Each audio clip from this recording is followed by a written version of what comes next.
Sejam bem-vindos!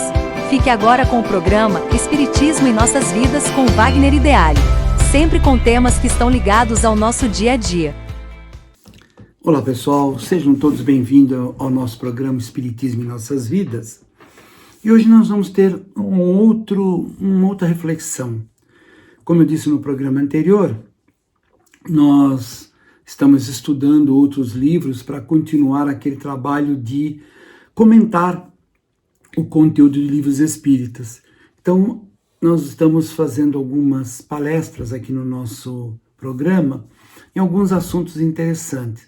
Hoje nós vamos falar sobre a vida na espiritualidade. Por que eu estou falando isso? Porque pesquisando pela internet, descobrimos alguns espíritas dizendo que não existe cidade na espiritualidade. Certo, se não existe cidade, não existe nada conforme nos mostrou André Luiz com o livro Nosso Lar e toda aquela sequência de livros do André Luiz em que deixa muito claro a existência de locais no mundo espiritual, locais não físicos, mas que aglutina espíritos e plasmam um ambiente. E eu falei, puxa vida, não é bem assim que a coisa funciona. Vamos lá. Despertar da verdadeira existência, que é o mundo espiritual. Jesus disse, na casa de meu pai tem muitas moradas. Veja, vamos lá, vamos tentar, onde eu quero chegar.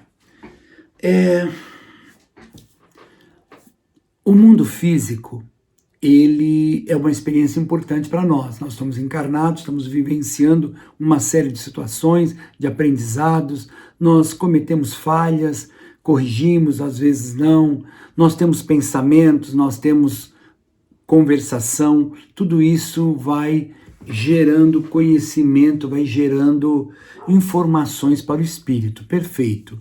Chega um momento que nós desencarnamos, e a partir desse momento, existe aquilo que nós chamamos de passagem, que é justamente o umbral. O umbral é uma passagem do momento que você se desliga do mundo físico, você volta para você mesmo, vem à tona tudo que envolve você, que envolve eu, cada um, né? E esse momento, ele pode ser um momento curto, quando a pessoa já tem um certo domínio sobre os seus impulsos, a pessoa já vive um contexto espiritual dentro do seu pensamento, dentro do seu ser, a pessoa já está vivendo, vamos dizer assim, os ensinos do Cristo de uma forma natural. Então, para esse tipo de pessoa, essa passagem é rápida, porque não tem nada prendendo, ela não fica preso em valores deixados aqui. Há aquelas pessoas que demoram horas, dias, meses, anos, séculos. Há pessoas, ou seja, espíritos desencarnados, que estão ligados ao mundo físico e não conseguem se desligar de jeito maneira. Ela está presa aos valores que ela conquistou aqui. Quando eu digo valor, não estou dizendo só valor financeiro, mas comportamentos, atitudes, forma de enxergar a vida. E a partir desse momento, ela se prende. Por exemplo, uma pessoa que tem ódio, profundo ódio de outros e tudo mais. Ela chega na espiritualidade continuando com esse sentimento, continua com esse sentimento. Ela continua odiando, ela continua querendo destruir, e ela se fixa nisso, ela fica presa. Mas vamos partir do princípio que a pessoa se libertou de tudo isso. Ela vai para onde?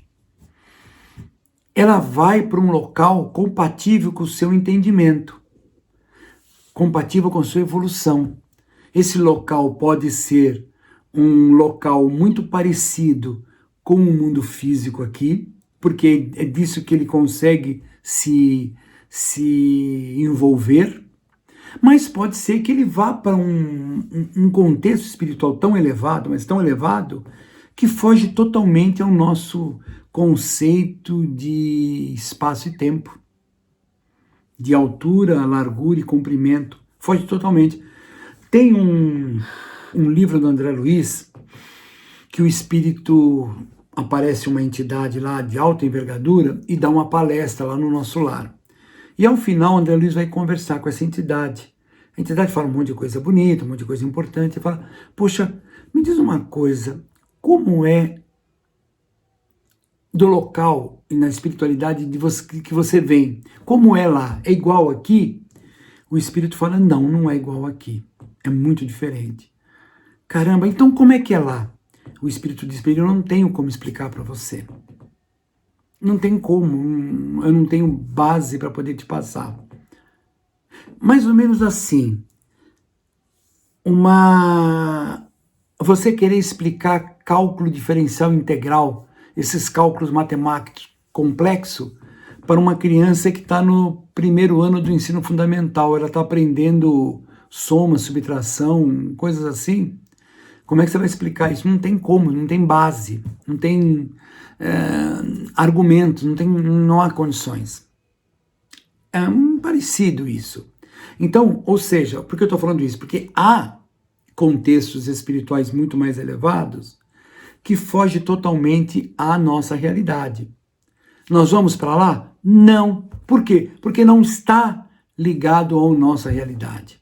Não foge totalmente, nós não temos condições de habitar um local desse de forma equilibrada, porque as nossas necessidades são outras. É natural. O amor de Deus para com a criatura é tamanho que ele permite que cada um esteja no seu devido lugar, no lugar que ele se sente satisfeito. Se a pessoa se sente satisfeita em ficar num lugar pesado, de coisas que não somam nada em nossas vidas, paciência, vai ficar. Só que, evidentemente, ela está criando miasmas, ela está criando formas, pensamentos muito pesadas para si e está se destruindo. Evidentemente, essa criatura, ao desencarnar, ela não está recebendo o castigo de Deus. Isso não existe. O que existe, ela vai estar recebendo o resultado dos seus pensamentos e ações. Simplesmente isso. E quando ela vencer esses pensamentos e essas ações, acabou. Ela vai para um outro patamar. É o processo evolutivo. Então, a vida após a morte, a vida espiritual, sinto em dizer, mas ela é extremamente intensa e dinâmica. Ai, mas ele desencarnou. É mesmo, desencarnou. Agora ele descansou, né? Eu fico pensando, descansou o quê, meu bom Deus? Tá vendo? Nós temos muita ligação com o mundo físico. Tudo para nós é um mundo físico. Quando desencarnar, se aquele espírito era um trabalhador, seja da doutrina, seja de alguma atividade construtiva no bem, ele vai continuar trabalhando. Ah, mas ele não vai descansar? Descansar o quê? Quem precisa descansar é o corpo. Ele não tem corpo. Ele tem a mente. Sabe, um exemplo bem, talvez primário, mas dá para ter uma ideia. Sabe quando você se pega para fazer um negócio que você gosta? Logo cedo você começou a pegar você está fazendo uma coisa que você gosta muito. E quando você percebe, que horas são? Nossa, 3 horas da tarde, já nem viu o almoço passar. Ué, mas tem que almoçar. Não. Estou tão feliz com o que eu estou fazendo. Comigo já aconteceu várias vezes isso. De começar a fazer um negócio e quando você menos espera, já passou isso, já passou aquilo, já passou outro, e você está ali, ligado naquela atividade. Por quê? Porque você gosta daquilo. Porque aquilo te dá muito prazer, te dá alegria. Então você não está nem aí com outras coisas. A espiritualidade, um espírito que ama ajudar, um espírito que tem um prazer maravilhoso de servir, de levar os ensinos de Jesus. Esse espírito está preocupado com outra coisa? Não está. Vai descansar o quê? O que o espírito faz é se recolher, muitas vezes, para um estudo, para uma reflexão, para pensamentos mais profundos. Então ele pode se recolher, mas não dormir, descansar. Provavelmente o André Luiz nos fala isso no livro Nosso Lar. Um espírito como nós, assim, talvez na espiritualidade, quando chega um certo ponto, a gente precisa meio que dormir, não sei, para a gente se refazer, porque nós estamos ainda muito ligados ao mundo material. Mas a alta espiritualidade não existe isso. Ou seja, o mundo na espiritualidade ele é como se fosse aqui, mas mas muito mais sutil. É porque a morte é só uma troca de vestimenta. Você deixa de ter um corpo denso de carne e passa a ter um corpo sutil, leve, numa vibração diferente. Só que nesse plano espiritual, não é o céu das igrejas tradicionais. É um lugar palpável e que está sintonizado com o que a gente é. Você não vai colocar um espírito de luz num lugar pesado, ele não fica. Aquilo é totalmente incompatível com ele. Você pegar um espírito de luz e levar numa zona tenebrosa da espiritualidade, aqueles espíritos ali nem enxerga ele. Não enxerga. Ele está numa coisa tão sutil, tão sublime, que aqueles espíritos que estão ali, apesar de todos estarem desencarnados, não enxergam. Enquanto a partida, se você pegar um espírito desse, que está ainda preso a uma série de sentimentos pesados, grotescos, de ódio e tudo mais, e tentar levar ele para um contexto espiritual mais elevado, não vai. Não consegue. Ele pode até passar mal, porque ele vai morrer, já está morto. Não, quando se fala passar mal, quer dizer, ele se desequilibra mais ainda, ele fica totalmente perdido, não tem como. Cada um está no lugar de acordo com as suas características. Deus respeita isso, a espiritualidade respeita isso. Escrevi aqui: despertamos no plano espiritual conforme nossa vibração. Levamos conosco o que nós somos. É que eu estou conversando aqui, mas meu notebook está aberto aqui do lado, onde eu tenho tudo, né, uma sequência. Aí eu pus aqui: reencontros no além. Reencontro de afetos e desafetos. Pois é. Ninguém morre. Nós vamos reencontrar todo mundo na espiritualidade. Ai, tá louco. Pois é, vamos. Por isso que o nosso querido Divaldo dizia sempre, se o outro não gosta de você, é um problema dele. Mas se você não gosta do outro, é um problema seu. Nós temos que aprender a respeitar o próximo na sua situação. Ah, mas Jesus disse que nós temos que amar ao próximo. Tem toda a razão. Só que na atual conjuntura, amar ao próximo eu acho um pouco difícil. Você amar pessoas próximas de você, ok. Você amar pessoas que são compatíveis com a tua forma de pensar, ok. Mas o que a espiritualidade espera de nós é que tenhamos respeito de verdade pelo outro. Ah, ele não pensa igual eu politicamente? Paciência. Eu respeito sua condição. Respeitar quer dizer, te dou todo o direito. Que respeitar e botar correntes, botar bloqueios, não, aí não está respeitando. Respeitar o próximo. Ah, eu sou espírita, mas ele é protestante, ele é católico. Beleza. Somos amigos. Teve um dia, eu tenho um amigo que é espírita, e ele tem uma forma política de pensar diferente da minha.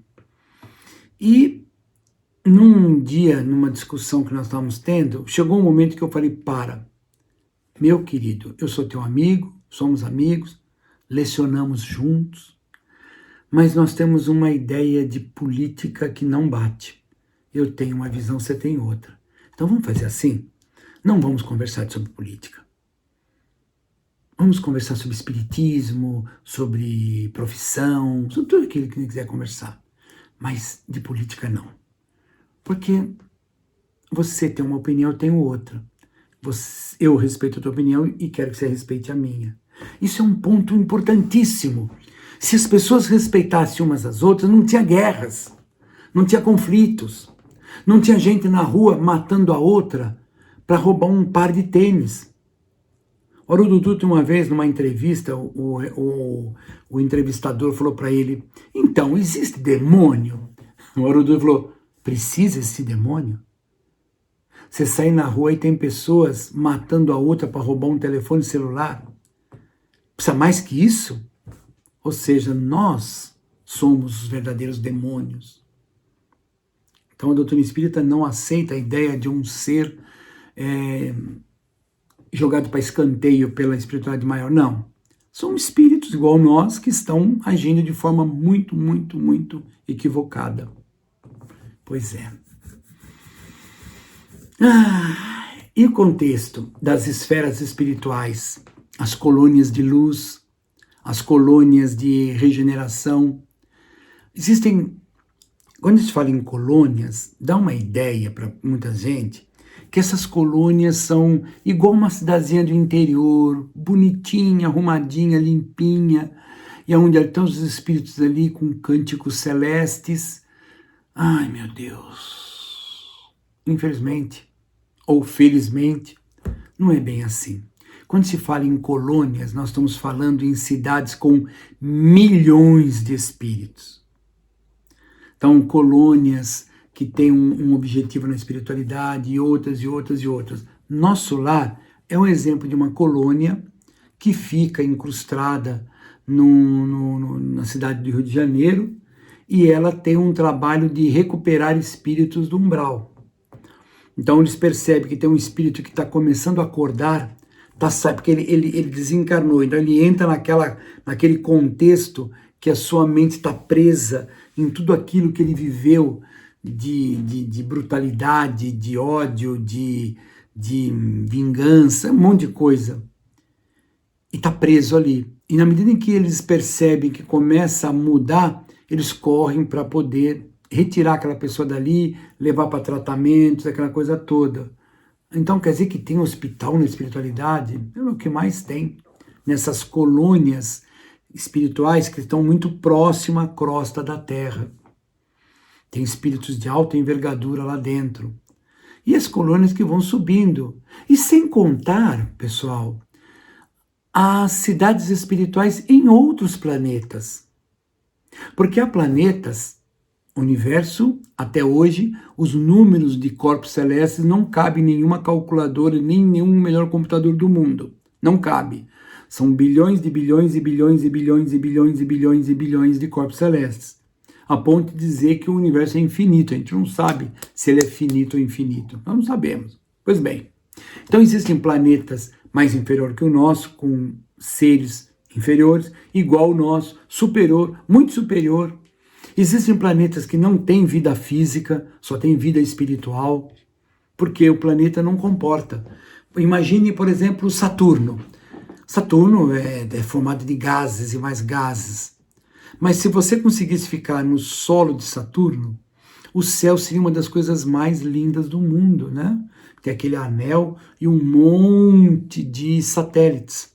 Nós temos um satélite natural, que é a Lua, e Saturno tem vários satélites naturais, sem contar aquele cinturão maravilhoso. Então, alguns companheiros espirituais costumam nos dizer que ali, Saturno, vivem somente espíritos de altíssima luz. Pois é. Agora, pensa bem, encarnado hoje, nós temos 8 bilhões de pessoas. E o pessoal na espiritualidade costuma dizer que lá é 2 a 3 vezes maior. Vamos por 2 vezes maior? Tem 16 bilhões de espíritos. Estão espalhados onde? Nessas colônias. Não só no Brasil, no mundo todo. Evidentemente, uma colônia aqui no Brasil, espiritual, ela carrega características do Brasil. Uma colônia no Japão, uma colônia espiritual no Japão, ela carrega características japonesas. E assim em vários lugares do mundo. Tem suas características próprias. Não tem como. Eu lembro no livro O Semeador de Estrelas, que é um livro que conta a vida do Divaldo, mas esse livro é antigo, ele conta até na época lá, é um livro já de muitos anos atrás. Esse livro fala numa passagem uma vez que Divaldo estava num país da América Latina pregando, lá numa casa espírita, e de repente chegou na porta do centro um espírito, que ele viu que aquele espírito tinha uma luz, mas assustou o Divaldo, porque o espírito abriu os braços assim, e eram asas enormes, E o espírito veio caminhando pelo meio do centro até chegar perto dele. E ele ficou um pouco assustado. Porque, nossa, o que é isso? Um obsessor? Não, não era um obsessor. Depois ele, conversando com a entidade, aquele era o espírito protetor daquele centro espírita.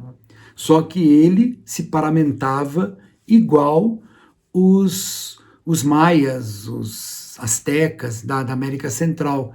Ele tinha aquela mesma vestimenta. Então, em cada lugar do mundo tem suas características, mas o mundo espiritual, ele é fato. Existem as colônias, existem as cidades. Existem cidades na espiritualidade no tamanho de um estado, né? Por quê? Porque é extremamente dinâmico. É simplesmente maravilhoso. Ambiente de estudo, oração, cura e preparação. Realmente é o que a gente vai enxergar na espiritualidade. Zonas de sofrimento, sim, regiões sombrias, ocupadas por espíritos desequilibrados, sem dúvida nenhuma. E os resgates acontecem na medida que ocorrem os arrependimentos, o verdadeiro arrependimento. Outra coisa que nós vamos ver na espiritualidade é que não há castigos eternos, nem tampouco recompensas arbitrárias, como nós temos aqui no mundo físico, porque lá é o mundo das ideias, lá o que funciona é o pensamento. Você pensou, você exteriorizou. Aqui também, mas a gente não percebe devido à brutalidade, devido à matéria ser algo extremamente pesado. Mas, na espiritualidade, o que você pensar, você exala. Tanto que uma vez eu vi num livro espírita, não lembro que livro foi, e o espírito foi conversar com outra entidade, falou, puxa, você não vai encarnar não? O espírito falou, eu não. Pelo amor de Deus, eu estou bem aqui, eu trabalho aqui, eu tenho minhas atividades. Não, eu não quero encarnar não. Mas por que é importante? Ah, não, o mundo físico, ele é muito violento. O mundo físico, apesar de toda a evolução da sociologia, da ciência e tudo mais, das leis, a violência ainda impera. O mundo é extremamente violento, e é verdade. Não adianta querer tampar o sol com a peneira. Tanto violento que Divaldo Franco tinha o seu trabalho Você e a Paz, que ele levou para vários países do mundo. Aqui no Brasil ele foi em muitas e muitas cidades. Eu tive o prazer de participar de alguns desses eventos, o movimento Você e a Paz, onde ele procurava levar para todos a necessidade da paz. E a paz começa em você, dentro do seu coração, dentro dos seus comportamentos, dentro da forma como que você se dirige a outra pessoa. Você começa a paz. Não tem como. A paz no mundo vai depender de cada um. Então, o mundo espiritual, ele é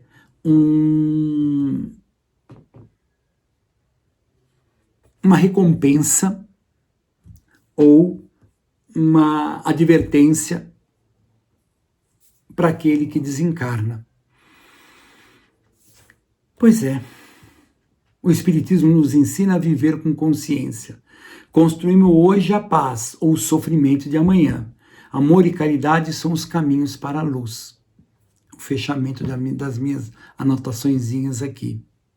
Vamos pensar um pouquinho nesse assunto, vamos refletir, entender que a vida espiritual é uma vida plena. Vamos viver a vida física da melhor forma possível, fazer o melhor de nós, para que quando nós adentrarmos o mundo espiritual, vamos adentrar de cabeça erguida do dever cumprido. É isso aí, pessoal. Muito obrigado e até o nosso próximo programa Espiritismo em Nossas Vidas. Fiquemos todos na paz do Divino Mestre.